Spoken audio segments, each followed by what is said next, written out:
আমরা সকলেই কমবেশি দেখেছি যে সমস্ত ট্রাকের পিছনে লেখা থাকে হর্ন ওকে প্লিজ। কিন্তু এই হর্ন আর প্লিজের মাঝখানে ওকে শব্দটি লেখার কারণ কি? সেটা কি আমরা কখনো ভেবে দেখেছি? আসুন আজকে আমরা জানি এই ওকে শব্দটি লেখার পেছনে কারণ কি। দ্বিতীয় বিশ্বযুদ্ধের সময় ট্রাকে করে কেরোসিন বহন করা হতো। এই কেরোসিন বাহিত গাড়ি যাতে কোনোভাবে অন্য কোনো গাড়ির সাথে লেগে কোনো দুর্ঘটনা না ঘটে, সেই জন্যে লেখা হতো ওকে, অর্থাৎ অন কেরোসিন। এর থেকেই প্রচলিত হতে হতে ওকে শব্দটি অন ওকে প্লিজ হয়ে রয়ে গেছে। এছাড়াও আরও একটি তথ্য যেটা প্রচলিত আছে, টাটা কোম্পানি কোনো এক সময় ওকে নামে একটি সাবান মার্কেটে বের করে।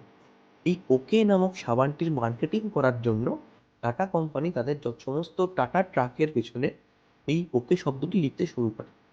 এর থেকে নাকি হর্ন ওকে প্লিজ কথাটি উঠে এসছে।